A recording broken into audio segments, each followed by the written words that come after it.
Assalamualaikum warahmatullahi wabarakatuh. Tujuan dari cerita ini adalah untuk memberikan inspirasi dan wawasan, bukan untuk menyinggung, menilai, atau menyudutkan siapapun. Saya berharap kisah ini dapat diambil sebagai pelajaran bersama, tanpa mengurangi esensi dari kejadian yang sebenarnya. Sebelum video ini dilanjutkan, saya mohon keikhlasan teman-teman untuk subscribe dan like. Saya doakan Anda sehat selalu, panjang umur, dan dilancarkan rezekinya. Baiklah, kita mulai saja ceritanya. Matahari pagi baru menyembul dari balik perbukitan ketika suara kokok ayam menyayat keheningan desa Wanaresmi. Desa kecil itu terletak jauh di pelukan kaki Gunung Lembayung, dikelilingi hutan tua yang lebat dan misterius. Kabut menggantung rendah di atas tanah, membalut pohon-pohon tinggi dengan kelembaban dan dingin yang menggigit. Di desa ini, hidup seorang pria tua yang dikenal dengan nama Pak Raffi. Pak Raffi adalah pria pendiam. Usianya telah melewati 50 tahun, dan rambutnya yang memutih di pelipis menunjukkan betapa waktu telah menggerus kehidupannya. Sehari-hari ia tinggal di rumah panggung kayu, berdiri sepi di ujung desa, menghadap langsung ke hutan yang dianggap sakral oleh para tetua. 5 tahun lalu, sebuah tragedi merenggut keluarganya. Istri dan anak laki-lakinya meninggal dalam kecelakaan saat hendak berkunjung ke kota. Sejak saat itu, hidup Pak Raffi seperti kehilangan warna. Ia berhenti berbicara banyak, lebih banyak merenung di beranda rumah dengan secangkir kopi dingin dan pandangan kosong menatap hutan. Orang-orang desa menghormatinya, tapi juga menjauh. Mereka tahu duka Pak Raffi dalam, dan tak ada kata-kata yang bisa benar-benar menghibur. Kehidupannya berjalan seperti jam rusak, terus berdetak, tapi tak pernah bergeser dari waktu yang sama. Setiap 2 atau 3 hari sekali, Pak Raffi masuk ke hutan mencari kayu bakar. Ia tak suka membeli. Katanya, hutan sudah seperti teman lamanya. Meski warga percaya hutan itu dihuni penunggu dan jin, Pak Raffi justru merasa damai di dalamnya. Ia tahu jalan setapak mana yang aman, pohon mana yang boleh ditebang, dan suara burung mana yang menandakan hujan akan turun. Pagi itu, langit agak mendung. Tapi Pak Raffi tetap berjalan dengan pikul bambu di bahunya. Kakinya menyusuri jalan tanah, melewati semak belukar dan akar-akar pohon besar yang menjalar seperti tangan tua. Ia masuk lebih dalam dari biasanya. Beberapa batang pohon di sekitar rumahnya sudah habis ditebang, dan ia butuh kayu kering sebelum musim hujan datang benar-benar deras. Saat ia tengah memotong ranting dari pohon yang tumbang, telinganya menangkap sesuatu. Tangis. Tangis anak kecil. Suara itu samar, nyaris ditelan suara dedaunan yang berdesir tertiup angin. Tapi semakin ia diam, semakin jelas suara itu. Tangisan lirih, seperti ketakutan dan kesepian. Jantung Pak Raffi berdegup pelan namun berat. Tak ada alasan ada anak kecil di hutan sedalam ini. Ia meletakkan golok perlahan, kemudian mengikuti suara itu. Kakinya melangkah hati-hati melewati semak berduri, menyingkap daun-daun lebar yang menghalangi pandangan. Di balik semak itulah, ia melihatnya. Seorang anak laki-laki. Kira-kira berusia 7 tahun. Kurus, rambutnya acak-acakan, tanpa alas kaki, bajunya robek dan kotor. Tapi matanya yang lebar, hitam pekat dan tajam seperti binatang liar, menatap Pak Raffi tanpa berkedip. Anak itu tidak berlari, tidak juga bicara. Hanya duduk memeluk lutut di antara akar pohon besar. Pak Raffi mendekat perlahan. "Nak, kamu dari mana?" Tak ada jawaban. Anak itu hanya memiringkan kepala sedikit, seolah mencoba mengenali suara manusia. Tangisnya sudah berhenti, tapi tubuhnya masih gemetar. Pak Raffi jongkok di depannya. Ia melihat tidak ada luka, hanya kotor dan kelelahan. "Namamu siapa?" Tetap tak ada balasan. Hutan terasa sangat hening. Hanya suara jantung Pak Raffi sendiri yang berdetak keras. "Aku tak akan menyakitimu," ucapnya pelan, lalu mengulurkan tangan. "Ayo, ikut ke rumah. Nanti kita cari makanan." Setelah beberapa saat, anak itu berdiri. Kaku, tapi mengikuti langkah Pak Raffi. Pak Raffi heran. Tak ada reaksi menolak. Tak juga ada ekspresi marah atau takut. Anak ini hanya patuh, seperti hewan yang jinak dan asing dengan dunia manusia. Perjalanan pulang mereka sunyi. Pak Raffi berjalan perlahan, sesekali menoleh ke belakang untuk memastikan anak itu masih mengikutinya. Setibanya di rumah, Pak Raffi memberinya air hangat dan sepiring nasi. Anak itu makan dengan tenang, tapi tetap tidak bicara sepatah kata pun. Malamnya, Pak Raffi membuatkan tempat tidur dari tikar dan selimut di ruang depan. Ia menatap wajah anak itu yang tertidur dengan damai. "Entah siapa kamu, Nak, tapi aku tak tega membiarkanmu di sana," bisiknya pelan. Di luar, angin malam menyisir dedaunan.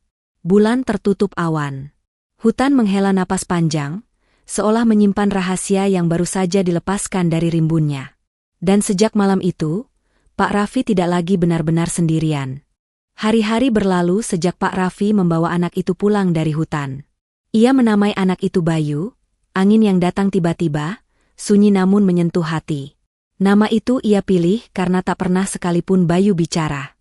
Seolah suara bukan bagian dari dirinya. Namun, Bayu bukanlah anak biasa. Ia tak pernah menangis. Tak pernah merengek.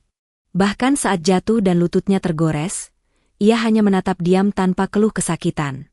Ketika Pak Raffi memberinya makanan, ia makan dengan rapi, tidak rakus, tidak pilih-pilih. Seolah sudah tahu etika yang tak diajarkan siapapun. Pak Raffi mulai terbiasa dengan kehadiran Bayu.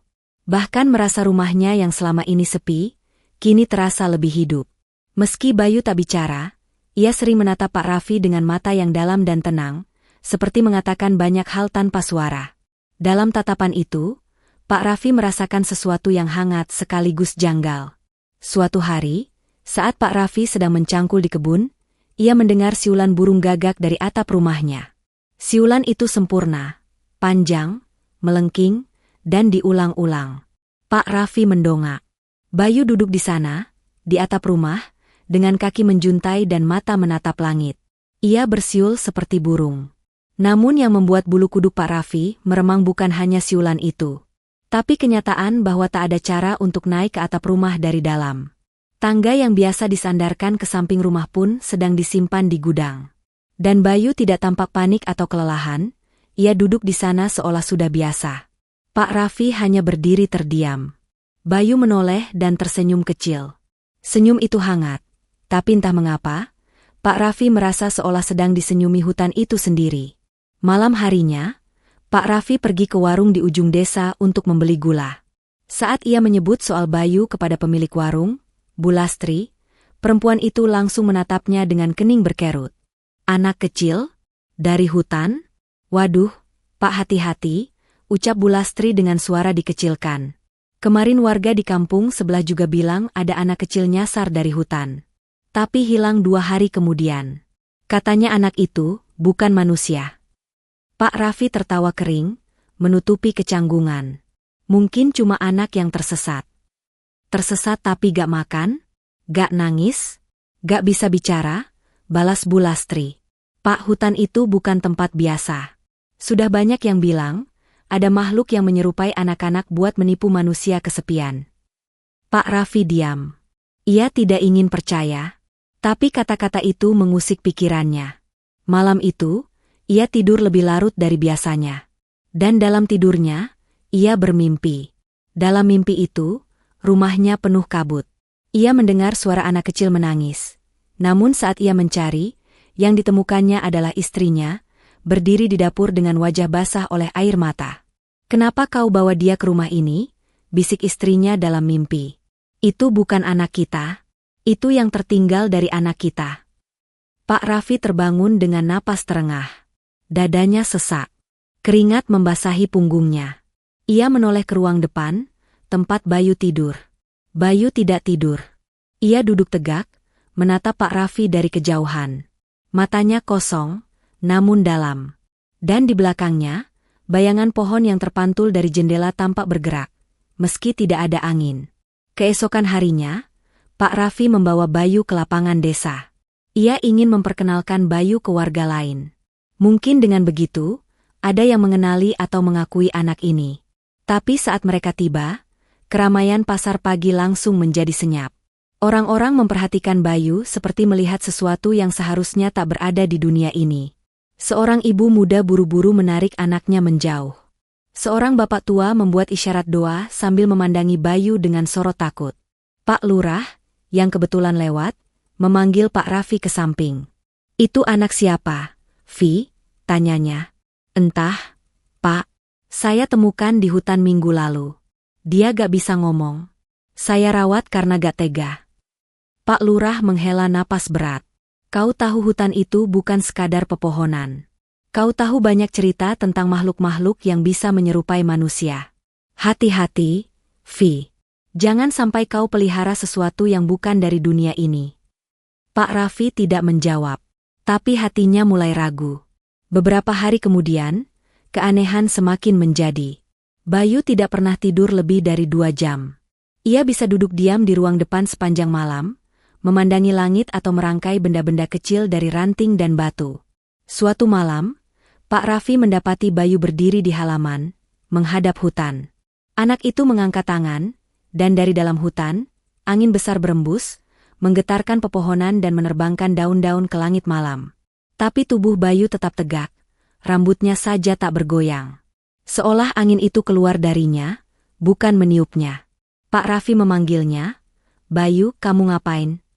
Bayu menoleh perlahan, dengan mata yang memancarkan sesuatu yang bukan dari dunia ini. Tapi kemudian, anak itu berjalan ke arahnya, mengambil tangannya seperti biasa, dan duduk di pelukannya. Damai. Seperti anak kecil yang hanya butuh kasih sayang. Dan dalam hatinya, Pak Raffi merasa lebih bingung dari sebelumnya. Kini, rasa sayang dan kecurigaan saling berebut tempat di benak Pak Raffi. Ia ingin percaya bahwa Bayu hanyalah anak malang yang ditinggal orang tuanya. Tapi setiap hari, tanda-tanda kecil membuatnya yakin bahwa Bayu adalah bagian dari sesuatu yang lebih besar. Sesuatu yang datang dari rimbun senyap hutan tempat ia ditemukan. Dan ketika malam-malam mulai dipenuhi mimpi tentang masa lalu, tentang anak kandungnya yang telah tiada, dan tentang pohon tua di tengah hutan yang disebut orang sebagai pintu, Pak Raffi tahu. Bayu bukan sekadar anak tersesat. Ia adalah sesuatu yang tertinggal. Hujan turun lebat malam itu. Petir menyambar sesekali, mengguncang rumah kayu Pak Raffi. Angin berdesir dari arah hutan, membawa aroma basah yang bercampur tanah dan bunga liar yang entah dari mana datangnya. Pak Raffi tak bisa tidur. Bayu duduk di pojok ruang depan, menatap nyala lampu minyak yang bergoyang di tiup angin. Ia seperti sedang menunggu sesuatu. Sejak pagi, anak itu tak banyak bergerak, hanya menatap langit mendung dari jendela. Ada ketegangan sunyi yang menyelimuti rumah. Dan malam itu, Pak Raffi bermimpi lagi. Namun kali ini mimpinya berbeda. Ia melihat dirinya berjalan menyusuri hutan. Langkah-langkahnya seperti digerakkan oleh sesuatu yang tak terlihat. Di tengah kabut, ia mendengar suara anak kecil, memanggil namanya. Tapi bukan Bayu. Ini adalah suara yang begitu familiar. Suara Arka, anak kandungnya yang sudah meninggal 5 tahun lalu karena demam berdarah. "Ayah, ayah, aku di sini." Pak Raffi berlari, menembus rimbun dan akar-akar. Lalu ia sampai di sebuah pohon raksasa. Pohon yang aneh, tak pernah ia lihat sebelumnya. Kulit pohonnya berwarna hitam kelam, dan dari celah-celah batangnya keluar cahaya samar kehijauan. Di bawah pohon itu berdiri seorang perempuan tua dengan rambut gimbal menyentuh tanah dan mata yang bersinar keperakan.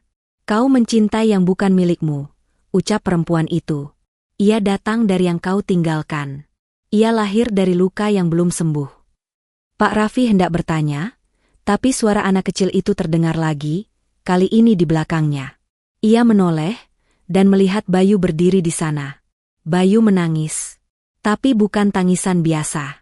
Dari matanya mengalir cairan seperti embun pagi, dan setiap tetes yang jatuh membuat tanah di sekitarnya berbunga liar. "Ayah," ucap Bayu untuk pertama kalinya. Suaranya serak dan bergetar. "Aku harus pulang." Pak Raffi terbangun. Keringat dingin membasahi tubuhnya. Tapi ini bukan mimpi biasa. Dari luar rumah, terdengar suara. "Ayah."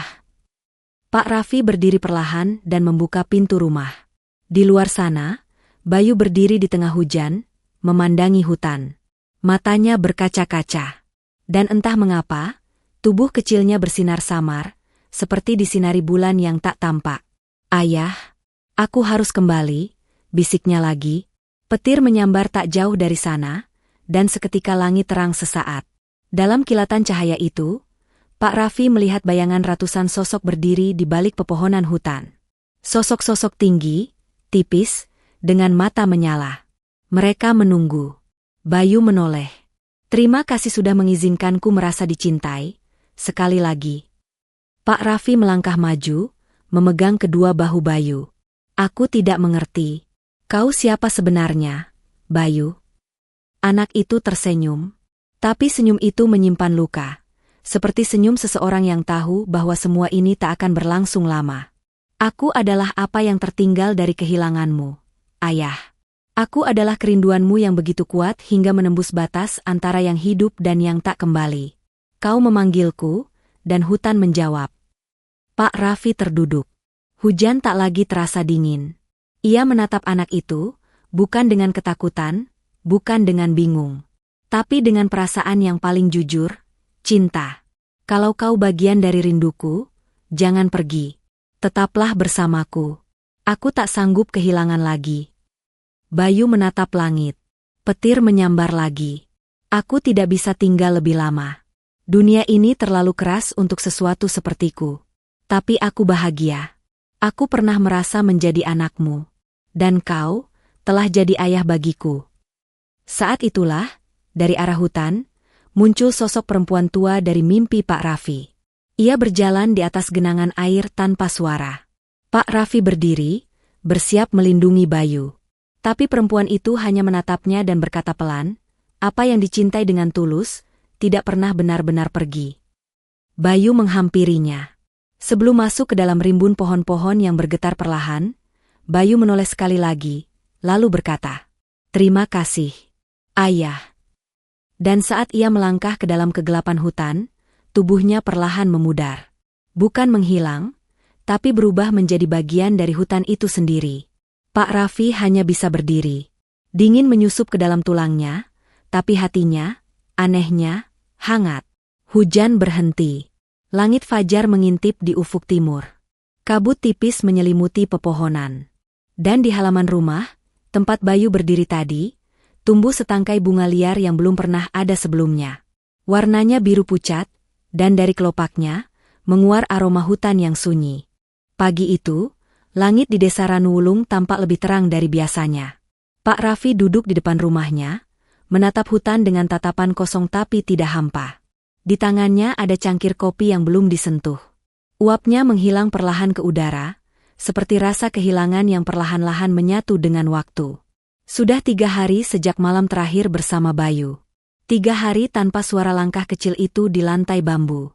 3 malam tanpa napas pelan yang selalu hadir dari kasur kecil di pojok ruangan. 3 fajar tanpa mata kecil yang memandangnya dengan rasa ingin tahu, seolah sedang belajar mengenal dunia. Tapi tidak ada satupun yang membuat Pak Raffi merasa sepi. Karena dalam diamnya, ia tahu, Bayu tidak benar-benar pergi. Bunga biru yang tumbuh di halaman itu masih mekar. Padahal hujan sudah berhenti dan tanah mulai mengering. Setiap pagi, aroma harum lembut keluar dari kelopaknya, membuat burung-burung lebih rajin datang ke pekarangan.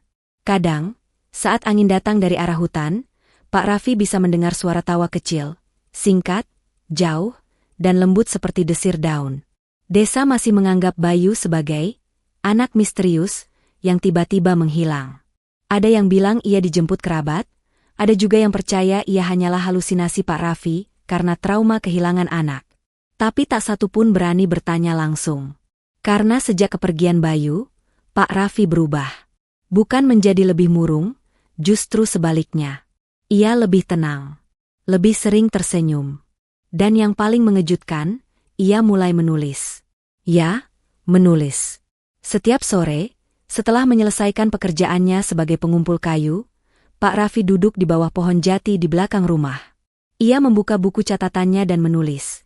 Tentang hutan, tentang kehilangan, tentang cinta yang melampaui batas logika. Cerita itu pelan-pelan dikenal orang.